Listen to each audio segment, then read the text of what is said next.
Hey there everybody, this is Pastor Charlie. Today is Wednesday the 10th of September and I'm here with you with a midweek reflection for you. So last Sunday morning, Pastor Rachel was our preacher and she got to communicate the good news and partner that along with that wonderful song by the Beatles, Help. And her big point was that we need each other, right? That living in isolation is not good for us and that we are stronger together and that the community of support that the church gives one another is so important. That is a message that I am right on board with. And it's not lost on me that tomorrow is September 11th. And of course, in our collective memory, that is a day when we remember the tragedy and the horrific loss that took place in New York and in Virginia, and just the loss of life and the pain that came out of that. You know, one thing that is often told about the days and weeks and even months in the aftermath of 9/11 was that a nation came together in terms of grieving with one another, doing whatever it took to support one another.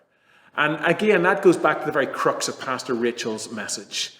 That when we try to move through life and all that it gives us, when we try to do that in isolation and not receiving the help and the strength that others can give us in our life and community, we are worse off because of that. 9/11 is an anniversary that almost everybody in the world knows of or remembers if you're of a certain age.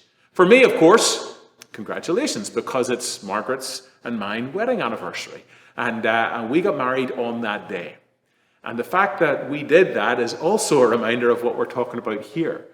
My life, hopefully Margaret's life too, is better because we're together. Because we face that which life throws at us together, not leaving each other alone and isolated to face whatever's going on, but actually saying, hey, we can do this together because we are stronger together. And in our life of faith, that famous illustration of the two cords being joined by a third one with God at the center, our life together is stronger. You can see the point that we're driving home this weekend. Life alone, life isolated, life not lived in company with others, but seeking to do it individually and independent of any help, it just takes us down roads that make it harder. We really are stronger together. That's why the church exists, because the life of faith, it exists better when we do it together, when we worship and sing together, when we serve together, when we connect with one another around tables of fellowship together, when we study Scripture together.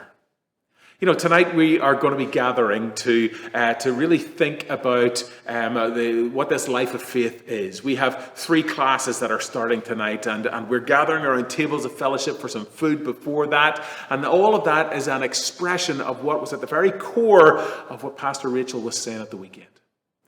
Life together is better. Life together is stronger. Life together is much more fruitful. So friends, as you continue to reflect on what Rachel preached on Sunday, as you reflect on it today, maybe ask yourself the question, who are your sources of strength and community and support around you? How is it that you experience this life of faith in community in a way that upholds you and strengthens you and sustains you? And as you think of those things, maybe you take a moment to stop after this video and just give thanks to God for the strength of the community that God has placed around you. God bless you and take care.